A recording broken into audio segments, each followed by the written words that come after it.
Ayan, pag-usapan po natin itong pag-question ni Marcolecta sa ICI na bakit hindi daw kasama si Romualdez doon sa recommendation ng ICI sa ombudsman na sampahan ng kaso. Kasi nga, ang recommendation po na sampahan ng kaso ay si Jinggoy, Villanueva, Saldico, si Bernardo, at iba pa.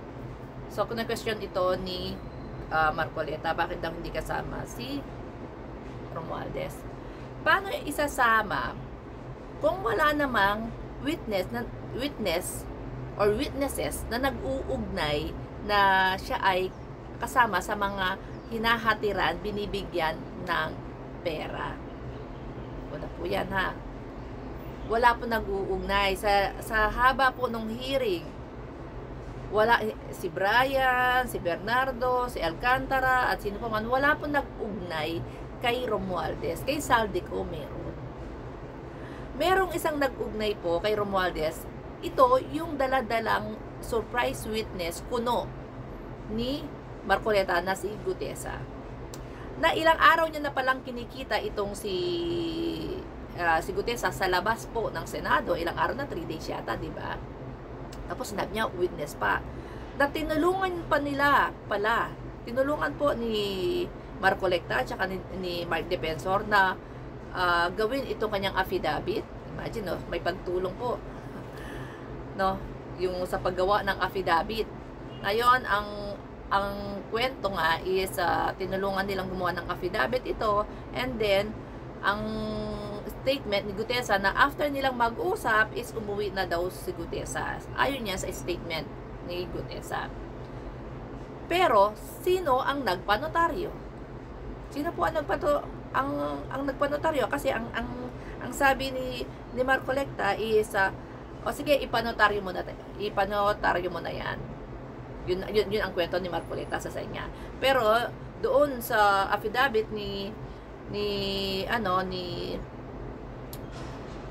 Gutesa, after nila mag-usap is umuwi na siya.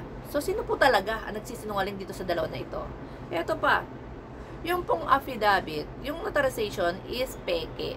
Ayan po, dahil nga po nagreklamo po yung mismong lawyer na nandoon sa Pineking notary, nagreklamo, pinaimbestigahan po yan.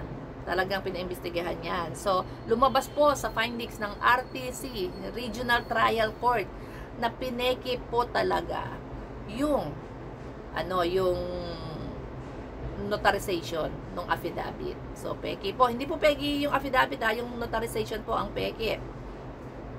Ngayon, nagsalita na naman po itong si Marcolecta sa Senate. Diba? Kailan lang? Last week. Sabi niya, ganun daw talaga ang kalakaran. Kahit daw saan kayo magpunta ng mga nagno-notary, hindi nyo daw makikita ang presensya ng abogado. O, diba? Gumagawa ng batas yan, diba? Senator yan. Alam niya yan, sila ang gumagawa ng batas, kailangan ma-implement ang batas. Diba? Ang proseso. So, siya mismo sa bibig niya, sinasabi niya na wala pong ganun. Sabi niya, wala pong ganun. Kasi ang kalakaran nga, kapag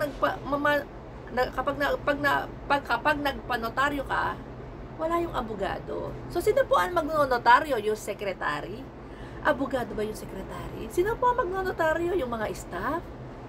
So, may mali. Alam mong mali, di ba? Dapat may presensya kasi ang may karapatan magnotaryo is yung lamang lawyer.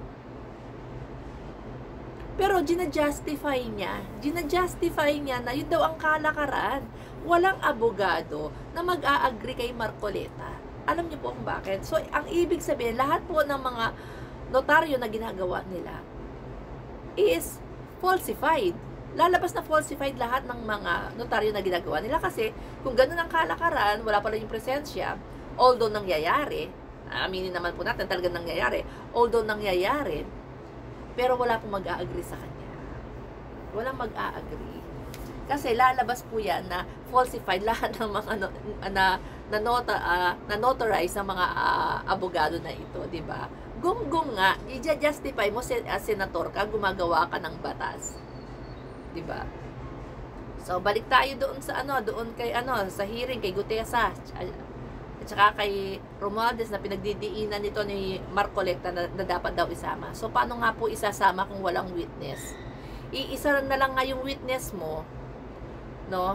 Na scripted pa yung yung surprise witness daw, pero maagang dumating doon sa opisina niya, 30 minutes nandun. Hindi nga natin alam kung binibriefing niya, di ba? Kabado kasi si Gutesa at hindi niya po kabisado yung script.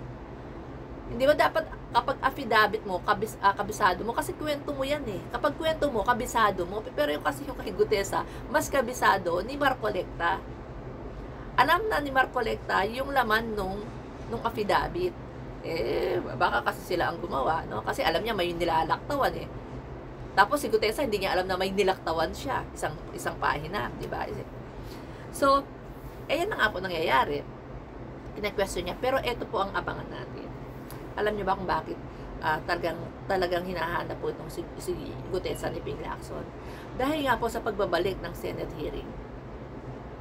Ugong-ugong na po kasi sinabi na yan na may malaking personalidad na darating.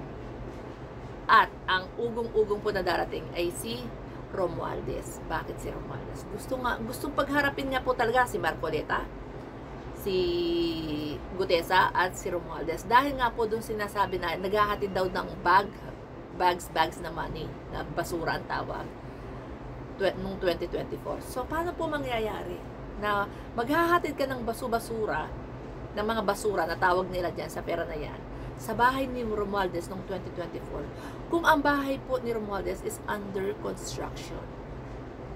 Walang tao. Under construction po. Mga trabahador po ang nandoon. Diba? So, paano siya makakapaghatid?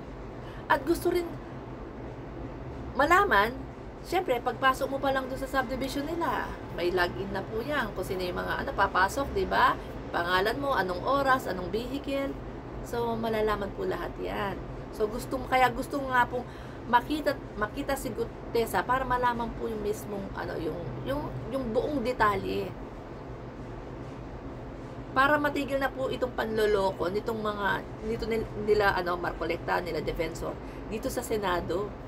Alam mo, ginagago yung Senado natin, yung ahensya ng yung institusyon, di ba? So ito po yung abangan natin dahil nga kaya nga pilit na hinahanap itong si Gutesa dahil maghaharap si Romualdez sa si Gutesa at si Marcoleta kung totoo nga ba itong mga pinagsasabi ito ni Gutesa. Ngayon nga, di ba, meron silang stage na ginagawa na kesyo inambush daw si Marcolecta. Pero hanggang ngayon, ano nangyari sa investigation? Parang kay Robin lang ito, pinagbabaril yung bahay, di ba? Pero imagine, hanggang ngayon wala tayong narinig. Ano ba? Wala bang suspect or anything? Ano ba detalye? Ano nangyari dyan sa pag-ambush na yan? Wala. Kesyo may patong daw na 5 million sa ulo si Gutesa. Nagtatago, delikado daw ang buhay. Sino naman po ang mag-aaksay ng panahon na hanapin niya si Gutesa? Wala nga pong kwenta yung yung statement niya, yung kanyang Kaya nga po hinahanap para malinawan tayo. Nagtatago 5 million, sino magpapatong ng 5 million sa ulo niya? Wala nga kwenta yung niya, yung kanyang mga pinagsasabi. So ayan po, yan po ang abangan natin. No, yan po ang abangan natin na itong susunod na Senate hearing at sana ilabas na nitong nila Marcolecta at saka ni Defensor kung nasaan si Gutesa.